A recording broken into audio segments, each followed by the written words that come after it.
खरीफ की फसल धान की रोपाई के लिए किसान इन दिनों नर्सरी की बिजाई कर रहे हैं। नर्सरी की बिजाई करते समय किसानों को कुछ खास एहतियात बरतने की जरूरत है ताकि किसानों को रोग रहित फसल से अच्छा मुनाफा मिल सके। धान की फसल में कंडुआ नाम का रोग लगता है।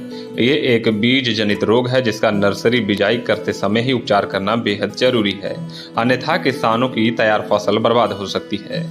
जिला कृषि रक्षा अधिकारी डॉक्टर संजय कुमार ने बताया कि कंडुआ एक बीज जनित बीमारी है जो धान की बाली आने के बाद धान के दानों में गांठें बनने लगती हैं। इसके बाद बाली के ऊपर पीले रंग का पाउडर आ जाता है जो कि बाद में काला हो जाता है। बाद में धान की पूरी फसल में ये फैलने लगता है जिससे किसानों को आर्थिक तौर पर भारी नुकसान होता है। डॉक्टर संजय कुमार ने बताया कि कंडुआ रोग की रोकथाम के लिए बीज का उपचार करना जरूरी है। इसके साथ साथ नर्सरी की बिजाई करते समय मृदा शोधन भी करना चाहिए।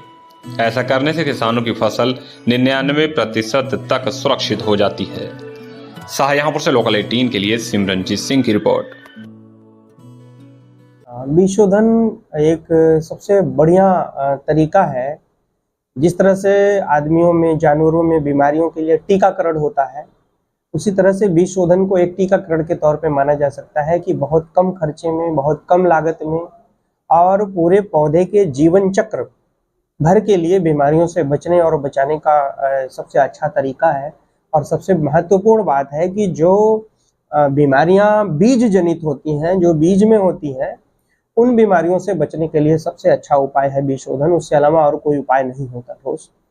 और बीज शोधन जैसे आपके इस वर्तमान शाहजहांपुर में हम अगर देखें तो आपकी शाहजहांपुर में धान की खेती सबसे ज़्यादा होती है खरीफ के सीजन में। और धान के बीज में लास्ट में आकर के जब बाली निकलती है तो दाने पर फाल्स स्मट का जब सिम्टम आता है, पीली पीली गांठ के रूप में होता है और फिर वही आगे चल करके काला हो जाता है, बुरा हो जाता है। तो ये फाल्स स्मट तकनीकी भाषा में बोलते हैं। लोकल भाषा में कुछ लोग इसे कंडुआ बोलते हैं या कुछ और भी बोलते हैं। तो ये बीमारी जब सिम्टम आना शुरू होता है तो वो उस फफूंद का वो आखिरी चरण होता है जहां वो अपना स्पोर बनाता है, फ्रूटिंग बॉडी बनाता है, जो अगली जनरेशन के लिए, अगले समय के लिए सुरक्षित करने का समय होता है। तो उस दौरान वो पूरे बॉडी में, पौधे के पूरे संरचना में चारों तरफ विस्तृत हो चुका होता है। तो उसमें रसायन का प्रभाव नहीं होता है और रसायन डालना भी उसमें ज़्यादा समझदारी नहीं होती क्योंकि वो रुकने वाला नहीं होता है। सिर्फ इतना किया जा सकता है कि जब इसकी फ्रूटिंग बॉडी बन रही है उससे पहले, जैसे कि बाली निकलने वाली ही है अभी, उस दौरान प्रोपिकोनाजोल का छिड़काव किया जाता है। प्रोपिकोनाजोल एक अंतर्वाही फफूंदीनाशक, जैसे सिस्टेमिक फंजीसाइड भी बोलते हैं। तो उसके डालने से ये होता है कि जो उसका स्टेज है पैथोजन का, उसके पौधे में प्रोग्रेसिंग पोजीशन है, वो वहीं स्टॉप हो जाती है। तो उसकी फ्रूटिंग बॉडी नहीं बन पाती है, तो अगली जनरेशन उसकी ब्रेक हो जाती है।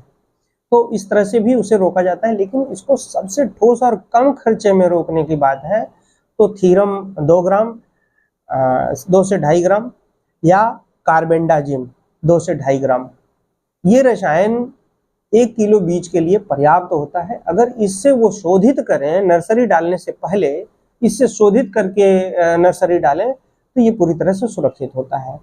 उसमें कभी कभी विषय ये आता है कि लगातार एक खेत में लगातार लेते रहने से मिट्टी में भी तमाम फफूंदियाँ, तमाम इस तरह के पैथोजन ग्रो किए होते हैं। तो वो आगे जाकर के जब आप रोपाई नर्सरी के खेत से ले जाकर के ट्रांसप्लांटिंग करते हैं, अन्य खेत में करते हैं, तो वहाँ भी इसके होने के चांसेस होते हैं। तो सबसे अच्छा, अगर सावधानी की बात है तो भूमि शोधन सबसे अच्छा उपाय होगा जैविक विधि से कर लें, जिसमें ट्राइकोडर्मा से कर लें यदि फफूंद जनित बीमारियाँ ज़्यादा हो रही हैं। और कभी कभी गन्ने की खेती करने वाले लोग हैं जहां स्टेम बोरर, सूट बोरर की भी संकातें आती हैं, तो उसमें वो बेवेरिया बैसियाना का प्रयोग कर लें।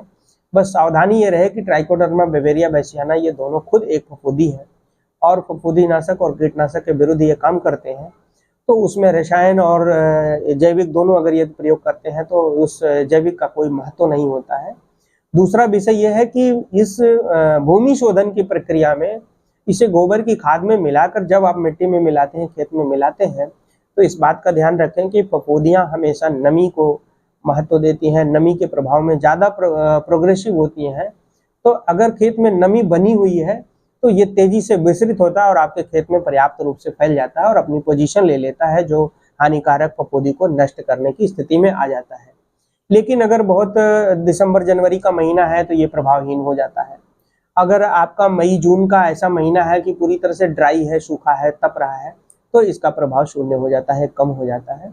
इसलिए ऐसी तैयारी रखनी चाहिए कि इसका प्रयोग करें तो खेत में नमी बनाए रखें, या बरसात के नज़दीकियाँ हो कि कुछ थोड़े अंतराल के बाद बरसात हो जाए या खेत में नमी प्रॉपर आ जाए, तो ये अच्छा रिस्पांस देता है और नर्सरी के लिए भी सबसे ज़्यादा उपयोगी होता है।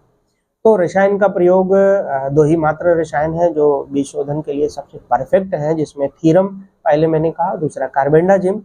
और इसे शोधित करके जब वो करते हैं तो 99% चांसेस है कि वो फॉल्स स्पॉट से बच जाएंगे